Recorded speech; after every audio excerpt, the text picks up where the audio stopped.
applaudissements, une ovation. Alléluia, Jésus.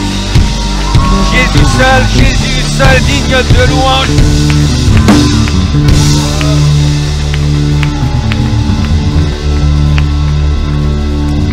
Amen. Que 2022 soit une année où on est proche de Dieu. Tu peux regarder ton voisin, tu peux lui dire, sois le bienvenu pour cette année. Parce que Dieu va faire la différence dans ta vie, le Seigneur va faire la différence dans ta vie. Est-ce qu'il y a des hommes et des femmes qui ont besoin d'être encouragés ce soir? Ah Seigneur Jésus, merci. Merci, le Seigneur a quelque chose pour vous ce soir. 2022 va être différent. Différent que ce que tu as prévu ici. Tu laisses Dieu faire ce que lui a prévu pour ta vie. Amen. Amen. Bon, bonne soirée. Je pense que si on a retenu ça, on est bon pour la soirée, n'est-ce pas? Puis moi, je garde mon message pour dans un mois, comme ça, je vais gagner du temps. Excellent. En tout cas, j'espère que vous allez toutes et tous bien. J'espère que vous n'avez pas été autant déçus que moi de voir que Sandrine n'était pas à la louange ce soir. Voilà, on a des choses à régler, Sandrine. Tu nous as manqué en tout cas. Avant d'entrer dans la parole de Dieu, j'ai envie de vous raconter une histoire. J'espère que vous aimez les histoires. Et j'aimerais qu'on puisse remonter le temps environ 380 ans en arrière. 380 ans en arrière pour ceux qui parlent le belge. Donc j'aimerais vous raconter l'histoire d'un petit garçon qui est né en 1642 dans le petit village de Woolthorpe. C'est comme ça qu'on dit. Voilà, merci, excusez pour le premier rang. Donc Woolthorpe en Angleterre, il est né dans cette maison-là. Voilà, que vous la voyez derrière moi. C'est comme ça, un Woolthorpe. Du coup, c'est juste. C'est un truc comme ça, hein, mais ça dépend en fait de l'accent du coin de l'Angleterre, en fait. Ouais. C'est comme l'accent neuchâtelois, l'accent vaudois, c'est pas pareil. Donc là, en fait, moi, c'est très juste. Voilà. En fait, la vie de ce jeune garçon n'aurait pas pu plus mal commencer que ce qu'elle a commencé. Garçon, son papa est né 3 mois, je vais dire 3 ans. Non, son papa est décédé 3 mois avant sa naissance. Il est né prématurément, ce qui aujourd'hui pose plus ou moins pas de problème, hein. En général ça va, mais à cette époque-là, être né prématuré, c'est être né de manière voilà, à être fragilisé. Il était chétif, fragile, et beaucoup de ces années de vie ont été des temps où il était faible, où il était malade, et donc sa mère était veuve. Elle avait que 19 ans, hein, elle était laissée dans la faillite, dans la famine. Elle n'avait pas la possibilité de pouvoir subvenir aux besoins de sa famille. Donc une enfance très difficile. Quand tout à coup, alors que ce petit garçon avait environ 3 ans, un prêtre est venu du village voisin de North Witham. C'est juste aussi. Et il a demandé la main de cette jeune mère, qui n'avait donc que 22 ans à l'époque. Donc les prêtres anglicans, hein, c'est un peu comme les pasteurs, ça a le droit de se marier pour ceux qui se poseraient des questions. Et le prêtre, lui, il avait presque 70 ans, 70 ans. Donc voilà, avec une jeune femme de 22 ans. Hein. Il a demandé à cette mère de pouvoir l'épouser, de s'installer avec lui dans son presbytère dans l'autre village. Et en fait, il a mis qu'une condition. C'était qu'elle ne prenne pas avec lui le petit garçon. D'accord? Parce que le prêtre, il détestait ce petit garçon. Et on ne sait pas trop pourquoi. Bon, certainement pour des questions financières. Hein. On n'imagine pas ça aujourd'hui, évidemment. Mais la maman a décidé d'accepter la proposition de ce prêtre. Donc elle a laissé son petit garçon à ses parents, hein, qui étaient certainement plus jeunes que son époux. Voilà, pour qu'ils puissent l'élever. Elle s'est mariée avec le prêtre, elle a déménagé, elle a été dans ce village voisin et elle n'a pas vu son fils pendant de nombreuses années. Et vous savez, quand on a 3 ans, il y a beaucoup de choses qu'on ne sait pas. Mais la réalité, c'est qu'on sait quand on a été rejeté. On sait que ceux qui auraient dû vous aimer le font pas.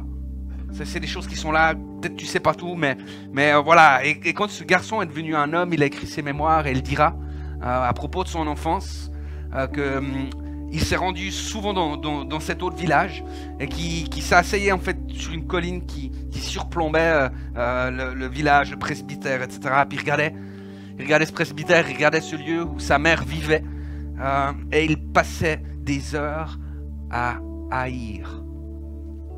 Pendant des heures. Il détestait sa mère parce qu'elle l'avait abandonné. Il détestait cet homme qui lui avait volé sa mère et il détestait ce Dieu que ce prêtre représentait.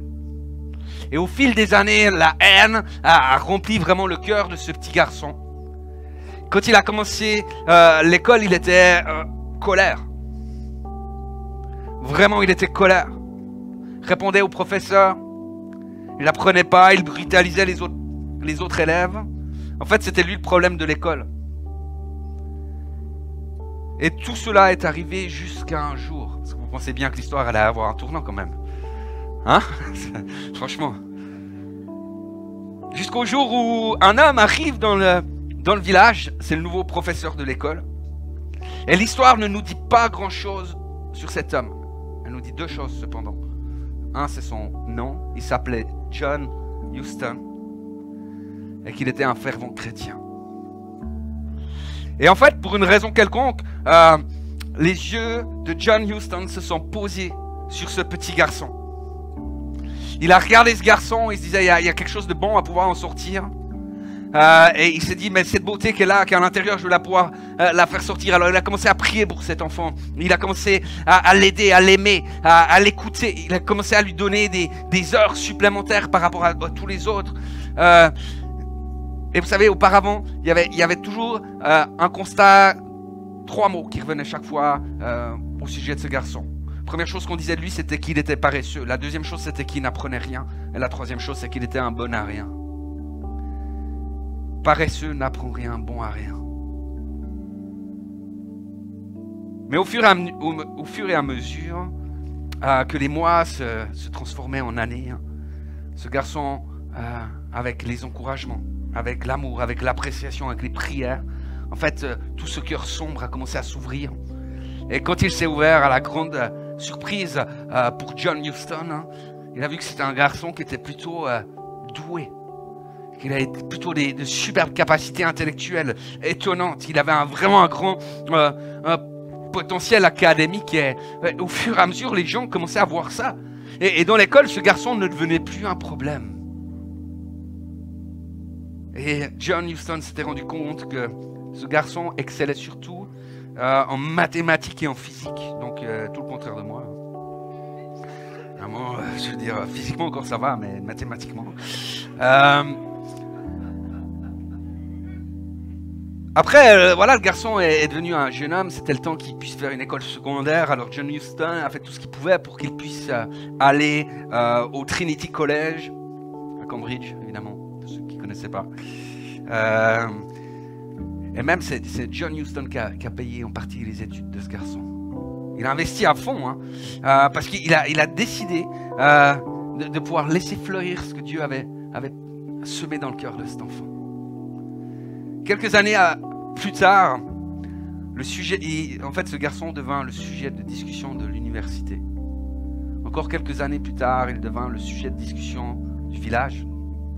Encore quelques années plus tard, il devient le sujet de conversation de la nation. Et aujourd'hui, en fait, tout le monde le connaît. Parce que ce garçon s'appelle Isaac Newton. Sir Isaac Newton. Impressionnant, non? Sur la tombe de Sir Isaac Newton se trouve dans l'abbaye de Westminster à Londres. Il y en a qui ont peut-être déjà vu. Et vous savez, sur le marbre, ce qui est écrit, il écrit ceci, C.J. Sir Isaac Newton, un homme à l'intelligence proche du divin. Ce qui est intéressant, c'est que pour une seule et même personne, il y a eu 2 verdicts différents dans sa vie. Le premier qui disait paresseux, n'apprend rien, bon à rien. Et le second dit un intellectuel proche du divin. En fait, quel a été le point de rupture entre les deux? Quel était le moment où s'est passé vous savez, de cet état de mort, de destruction, à ce temps de vie, de lumière, et vraiment, voilà, ce changement. Quand est arrivé le point de bascule, à quelque part. Et je crois que la réponse, c'est un homme. C'est un homme qui a accepté d'être un père spirituel pour un autre. C'est un homme qui a accepté et qui a choisi de porter son regard d'une manière qui soit différente que ce que physiquement ça a été devant lui. Il a osé entourer cette génération finalement d'une atmosphère de foi, d'encouragement, de voir autre chose dans ce garçon. Et ça, c'est le rôle d'un père et d'une mère spirituelle. Et c'est véritablement le thème de mon message de ce soir, parce que je crois que nous sommes dans une saison, nous sommes dans un temps où nous avons besoin de pères et de mères spirituels qui se lèvent. On a besoin d'une armée de John Huston, on a besoin d'une armée d'hommes et de femmes qui se lèvent et qui remplissent ce rôle, qui répondent à l'appel de Dieu d'être des pères et des mères spirituels. Et je devrais entendre quand même une scralée de Amen et de cris de joie et d'applaudissements. Comme les parents, il faut tout dire, hein. Allez, on dit merci à la lame. Alors voilà, Dieu est le Dieu des générations. Et le titre de mon message ce soir, c'est impacter les générations. Vous savez, moi j'étais assez touché durant notre temps de jeûne et prière. On a eu l'histoire de Joseph, vous vous rappelez? Moi, ce qui m'a surtout touché pendant ce temps-là, pendant ce temps de méditation, etc., c'était pas tellement la vie de Joseph en elle-même, mais c'était la manière dont Jacob, le père de Joseph, est devenu ce qu'il est devenu, comment il a réagi, de quelle manière il était un père spirituel qui libère la bénédiction sur les générations suivantes. C'était particulièrement les chapitres 49 et 50 du livre de la Genèse. Et je sais pas trop comment exprimer les choses, mais il me semble que Jacob, il a toujours eu un rapport un peu compliqué avec la bénédiction. Vous savez, franchement, vous êtes d'accord? Franchement. Non mais, il y a un premier truc, vous vous rappelez, c'est l'histoire où Ésaü va, en fait, céder son droit d'aînesse pour un plat de lentilles. Il y a des gens qui cèdent leur bénédiction pour un plat de lentilles, n'est-ce pas? Et, en fait, il y a un truc, c'est que moi j'aime pas trop les titres dans les Bibles parce que souvent c'est écrit que Jacob va voler la bénédiction. Vous savez, parce qu'il va commencer un peu à se mettre un peu du poil là, sur du poil de bête là. C'est vous dire qu'Ésaü ça devait être un sacré morceau quand même. Voilà. Donc il se colle du poil d'animaux là, de chèvre ou je sais pas quoi sur les bras, etc. pour se faire passer pour son frère, etc. Hein. Et puis on dit qu'il vole la bénédiction, mais je crois que ça allait vraiment de pair la bénédiction avec l'héritage. Donc en fait Jacob allait juste récupérer ce qui lui avait été promis. Bref, il se retrouve là, son père après il revient de son frère pardon, il revient de la chasse. Voilà, comme tout frère normal. Et puis, il se retrouve voilà, face à ce père qui dit « Ah, mais je peux pas te bénir, j'ai déjà béni ton frère. » D'accord? Et comme si son frère avait spolié quelque chose. Hein. On est d'accord avec ça. Et l'autre histoire qui nous est racontée par rapport à la bénédiction, là où ça semble aussi un petit peu compliqué, c'est quand Jacob se met à se battre avec l'ange de l'Éternel. Vous savez, il tient tellement mordicus à être béni, qui se bat pour finir, l'ange, il en a marre, il doit lui déboîter un peu la hanche pour qu'il lâche. C'est un peu comme Benjamin cet après-midi avec son papa qui a dû lui, voilà, déboîter l'épaule. Bref. Faut arrêter de dire des bêtises parce qu'après on n'est plus dans le thème. Bref, donc je reviens sur Jacob. Et en fait, l'ange, à un moment, Jacob il va dire à l'ange, il va dire, mais je vais pas te laisser partir tant que tu m'as pas béni. C'est comme s'il devait tout le temps se battre pour avoir une bénédiction. C'est quand même un peu, nous on dit que la bénédiction c'est gratuit, mais Jacob lui il va se battre pour être béni. Il va lutter pour obtenir la bénédiction. Mais quand un moment lui-même arrive à la fin de sa vie, il y a des choix qu'il va faire.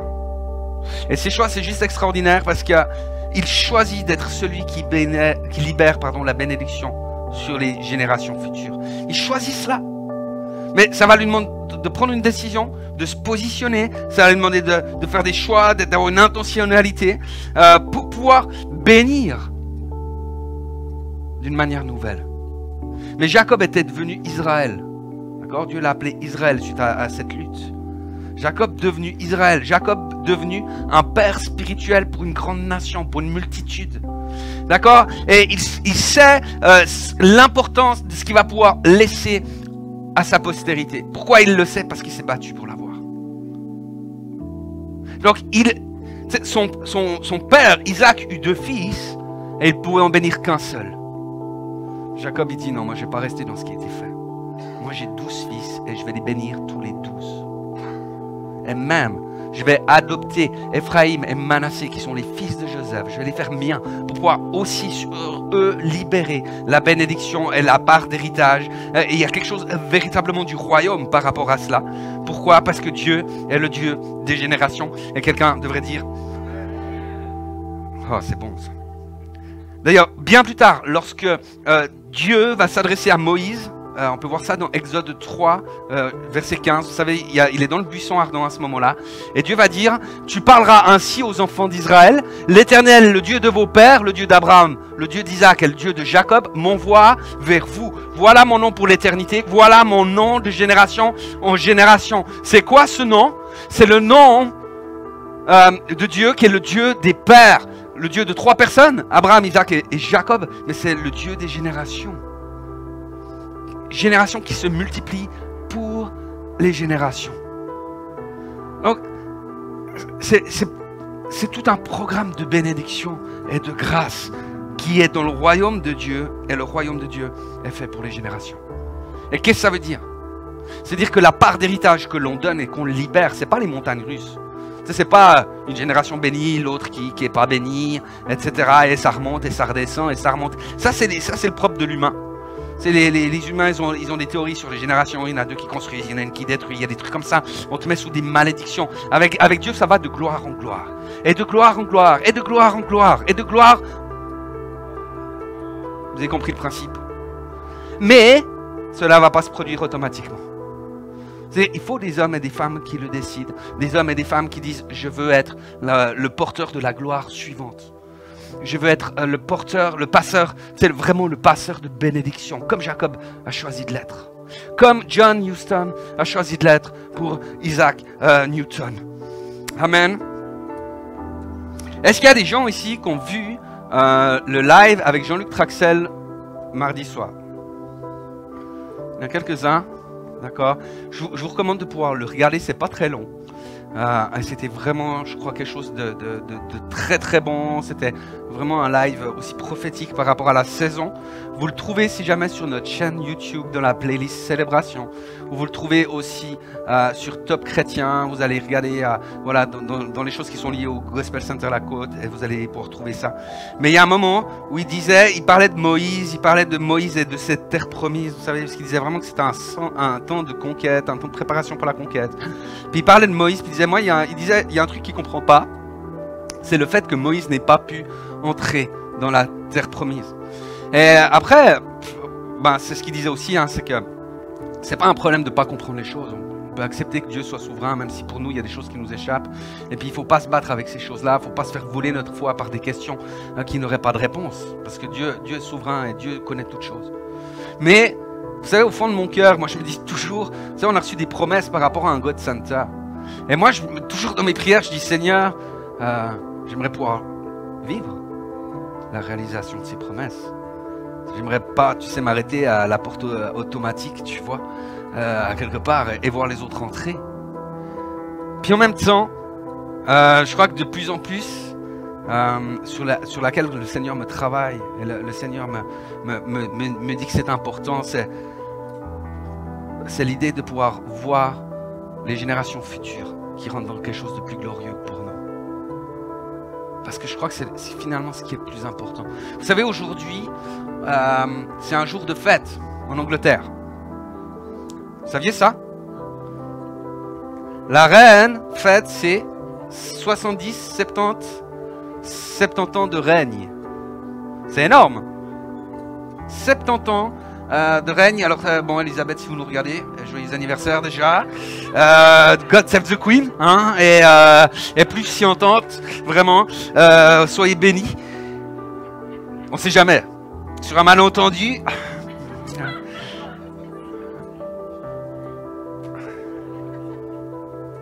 Non mais 70 ans de règne, 70 ans de règne. Je dis aussi 70 pour, vous savez, l'international.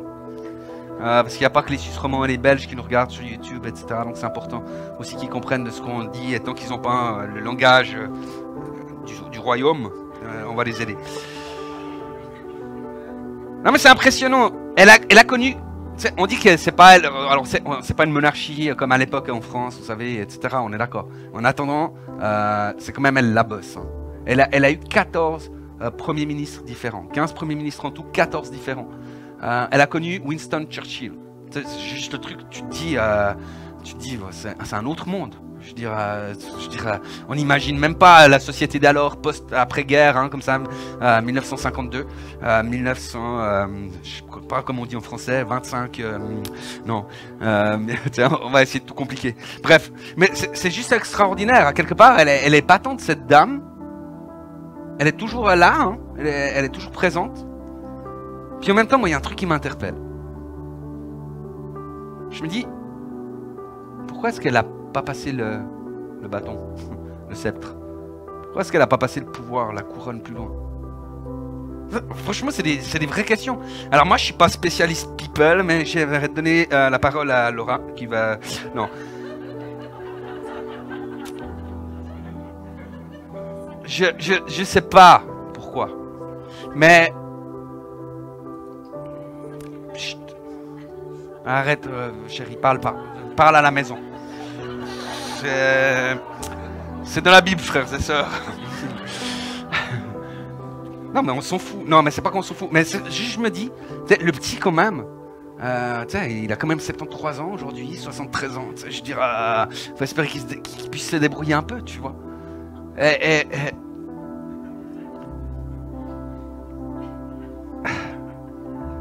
Mais vous savez, des fois, en tant que chrétien, on s'accroche à des places. Alors, je sais pas si Sabine disait, alors tout à l'heure, si jamais ceux qui n'ont pas entendu, elle disait c'est une question de sacrement, etc. Moi, je suis consacré pasteur aussi. J'espère que je vais quand même pouvoir libérer la place avant mes 73 ans. En tout cas, je vous le souhaite. Avant mes 95, tu dis? Non, mais une fois que j'ai passé 73, là, je reste. Non, franchement, dire, mais des fois, tout d'un coup, en tant que, ministère, parce que tout d'un coup, le Seigneur te confie quelque chose, etc. Ça peut être n'importe quoi, ça peut être dans l'église, ça peut être dans une œuvre, ça peut être n'importe quoi, mais des fois, on s'accroche et on reste, on est comme des roitelets à régner. Mais quelque part, est-ce que c'est pas plus important de se dire, moi j'aimerais quelque part le jour où Dieu me reprend, où il me dit, bon voilà, c'est le moment de ta promotion pour le ciel. Je veux dire, à quelque part, la dernière chose que j'aimerais voir, c'est le dos des générations qui s'en vont et qui passent par le point où là, moi je me suis arrêté, tu sais. Puis que je puisse voir qu'ils implantent des églises plus grandes que ce que j'ai pu faire.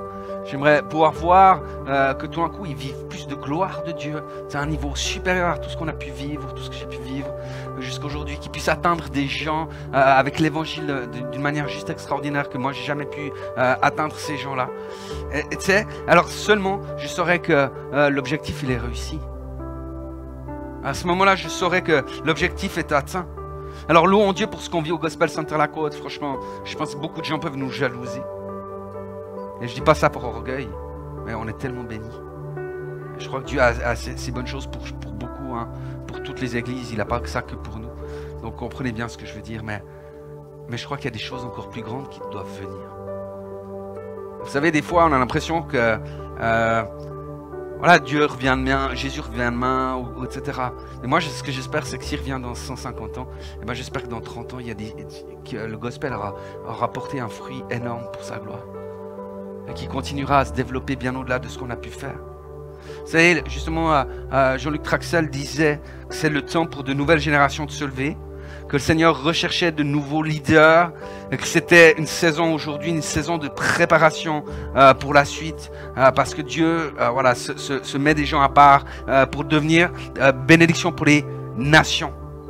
Vous savez, quand on pense à Moïse, il avait Josué avec lui. Et c'est Moïse qui a introduit Josué dans la présence de Dieu.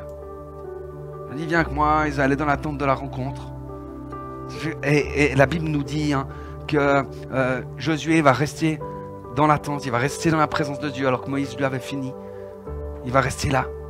Mais parce qu'il y avait un homme qui avait choisi d'investir en lui. Les spécialistes disent que Josué devait avoir entre 15-17 ans par là. Quand tu as 17 ans, tu dis ouais, 15-17, c'est quand même une grosse différence. Mais voyez comme il a investi tôt à quelque part dans celui qui allait impacter, qui allait permettre à ce peuple d'entrer dans la terre promise. Vous savez, je crois qu'on doit accepter cet appel. Il y a un appel qui est très fort, c'est qu'on puisse être des pères et des mères spirituels. Regarde ton voisin, dis-lui, c'est de toi qui parle aujourd'hui. Dans l'évangile de Marc, est-ce qu'on peut prendre ça, les amis? Évangile de Marc, chapitre 4, versets 31 et 32. Jésus parle du royaume de Dieu et il dit, il est comme une graine de moutarde. Lorsqu'on la sème en terre, c'est la plus petite de toutes les semences qui sont sur la terre. Mais lorsqu'elle a été semée, elle monte, devient plus grande que toutes les plantes et développe de grandes branches, de sorte que les oiseaux du ciel peuvent habiter sous son ombre. Quand John Huston a vu Isaac Newton, il a vu une graine de moutarde. Et à quelque part, c'est parce qu'il a choisi d'investir, de semer cette graine-là, que celle-ci a porté du fruit. D'accord? D'abord, c'était quelque chose de petit, puis c'est devenu de plus en plus grand. C'était un petit arbre et c'est devenu un énorme arbre qui va accueillir les oiseaux dans le ciel. Donc, qu'est-ce qu'il faut comprendre? Il faut que quelqu'un puisse planter cette semence. Un semeur sorti pour semer, nous dira Jésus. Une fois qu'on met la semence en terre, celle-ci pousse. Ce soir, c'est une soirée de révélation. Une plante en terre va pousser. Et c'est tellement important. Mais ça va pas arriver par hasard. Jacob n'a pas voulu que ses héritiers doivent se battre de la même manière que lui a dû se battre. Il a voulu que son plafond devienne le plancher pour les générations qui suivent. Et ça, c'est la réaction d'un père, d'une mère spirituelle. Vous connaissez Laura Schmutz. Vous avez vu la manière dont elle fait les présidences? Elle a un petit peu souci, elle se dit, qu'est-ce qu'il va dire? Je balance tout ce soir, frères et sœurs. Moi, quand je vois Laura faire les présidences, je suis encouragé, je suis réjoui, je suis inspiré. Parce que je me dis juste, il y a une profondeur, mais il y a une fraîcheur qui est juste extraordinaire. Et moi, ça m'inspire. Et depuis que Laura fait les présidences,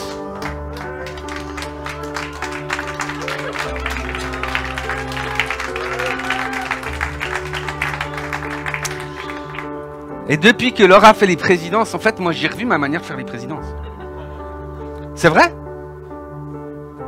Pourquoi? Parce que je trouve qu'elle est juste excellente, qu'elle apporte une fraîcheur que j'étais en train de perdre. Mais au-delà de ce que ça peut... Franchement, à part ça, c'est vrai. Hein, elle m'inspire à fond. Et je trouve ça extraordinaire. C'est pas que je suis en train de me dire, t'es complètement nul à côté de Stral. C'est juste, je dis, waouh, elle apporte des trucs, c'est tellement frais, ça fait du bien. Quand elle est là, quand elle parle, moi, je dors pas, tu vois. Non, mais suivant comment ça se passe, si tu t'endors en début de célébration parce que l'autre est déjà lourd, c'est compliqué. D'accord? Donc je me dis, j'ai pas envie que les gens dorment quand c'est moi qui fais. Donc ça m'inspire, ça m'encourage. Mais au-delà de ça, je me dis, mais il y a un potentiel chez Laura qui est juste extraordinaire. On a à peu près le même âge, c'est vrai.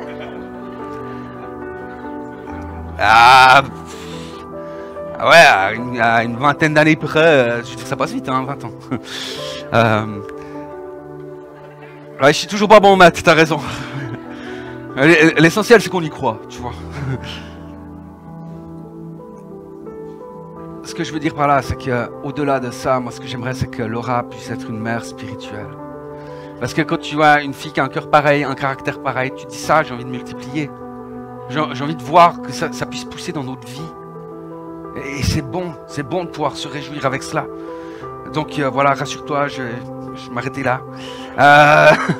Mais je crois que c'est tellement important, vous savez, et dans cette saison, dans ce qu'on veut vivre aujourd'hui, je crois que c'est vraiment un temps de reproduction.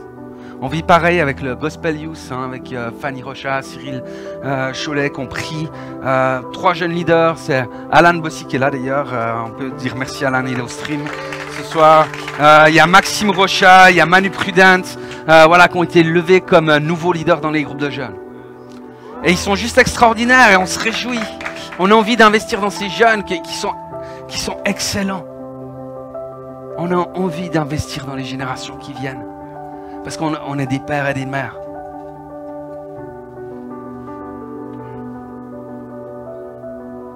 Je crois que si on veut être des pères et des mères spirituels, il faut qu'on soit prêt à laisser Dieu toucher nos cœurs et laisser transformer nos cœurs.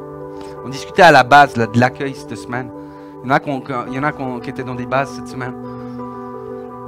Eh ben, les autres, je vous encourage vraiment à pouvoir rejoindre des bases. Vous allez voir, ça va vous édifier, vous fortifier. On a des échanges de fous. Nous, on avait un superbe échange cette semaine aussi dans la base sur le cœur, de dire des fois, de reconnaître. Vous savez que des fois, on est très individualiste. Et qu'on a nos petites habitudes, puis qu'on n'aime pas être trop dérangé. Et puis voilà, le thème de l'accueil était bien, hein, ça nous a bien remis le cœur en face des troupes. Voilà, c'était hyper important. Mais je crois que Dieu veut nous donner un véritable cœur de père, un véritable cœur de mère. Il veut libérer cela, qu'on soit des parents spirituels. Et les parents spirituels, ils prennent une conscience spirituelle, ils prennent une autorité spirituelle. Et c'est hyper important. Parce que ça nous oblige à quelque part à tout d'un coup, au lieu d'être des bébés qui font des crises spirituelles, etc. Donc ça nous recentre. Parce que je dis, en tant que père, que mère, je ne peux pas me permettre parce que j'ai une responsabilité. Et ça, vous savez, ça nous fait grandir dans la foi. C'est juste quelque chose d'extraordinaire. Et je ne sais pas s'il y a des gens, c'était juste mon message de ce soir. Pas compliqué, pas long. Je vais m'arrêter là. J'aimerais savoir juste s'il y a des gens qui veulent dire ce soir au Seigneur, touche mon cœur. Transforme mon cœur afin que ce soit un cœur de chair, un cœur de père, un cœur de mère. Si c'est votre cas, j'aimerais juste vous inviter à pouvoir vous lever.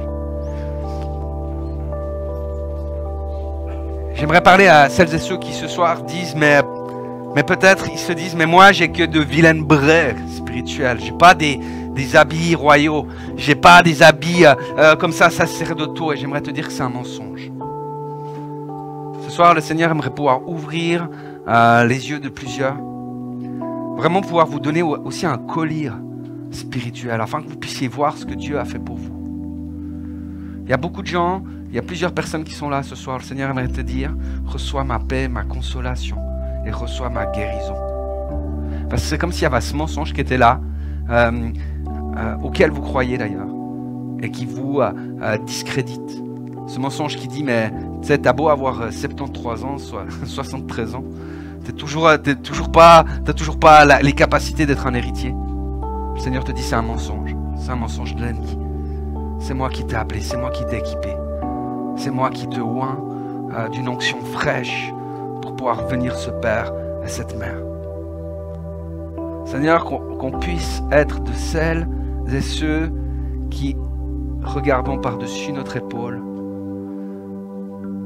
Fais de nous celles et ceux qui ne se tournent pas toujours autour à essayer de voir des réponses pour leur propre vie, mais qui essayent de regarder plus loin et de voir ce que tu es en train de faire en avance. Seigneur, moi je suis persuadé que tu nous équipes pour être des pères, pour être des mères spirituelles au quotidien. Seigneur, tu appelles une armée en ordre de marche ce soir. Mais Seigneur, nous voulons te répondre simplement qu'on est présent, qu'on est là. On veut te remercier. Merci tellement pour la grâce que tu nous fais. De pouvoir être déjà au bénéfice de ton amour, au bénéfice de ta grâce et de ta vie pour nous. Merci parce que tu es le Dieu des générations. Et Seigneur, même si aujourd'hui, on essaie de nous faire croire qu'il y a des vraies différences entre les générations, on essaie de nous faire croire qu'on ne pourra jamais s'entendre ou construire des choses ensemble à cause qu'on est de mondes différents, Seigneur. Alors que tu essaies toi simplement de pouvoir libérer ta faveur et ta grâce et d'honorer, Seigneur. Merci parce que toi, tu es le Dieu qui honore les âges aussi. Le jeunisme, ça ne fait pas partie du royaume. Tu nous renouvelles simplement de de jour en jour, de grâce en grâce, de vie après vie, comme l'aigle. Mais tu ne nous demandes pas simplement de nous lifter ou je sais pas quoi. C'est toi qui opères dans nos cœurs. Mais Seigneur, fais de nous de vrais pères, de vraies mères pour les générations qui suivent, pour celles qui soient là. Seigneur, que nous puissions libérer sur les plus jeunes générations une atmosphère de foi, une atmosphère de grâce, de vie et de puissance. Seigneur, qu'on n'ait pas besoin de reproduire les trucs dans lesquels on a voulu nous enfermer. Mais Seigneur, qu'on puisse non pas agir en réaction à notre passé, mais qu'on puisse agir en adéquation à ton royaume, afin de libérer ta faveur, ta grâce et ta puissance dans les vies, dans celles et ceux qui viennent, dans celles et ceux que tu nous confies en tant que père et que mère. Seigneur, merci de faire de nous des gens comme John Huston, qui sachons regarder au-delà des apparences et qui soyons de ceux qui permettent que ce que le meilleur ressorte de chacun, de ceux qui nous entourent. On veut bénir, Seigneur, toutes celles et ceux que tu nous confies aujourd'hui, toutes celles et ceux que tu places sur nos routes, toutes celles et ceux qui se joindront à nous, toutes celles et ceux aussi avec lesquels tu vas nous appeler à pouvoir donner vie. Et je te prie, Seigneur, qu'on puisse aller toujours de gloire en gloire, de gloire en gloire, de gloire en gloire, pour ta seule gloire, dans le nom puissant de Jésus. Amen. Amen. L'excellente Laura, monsieur là.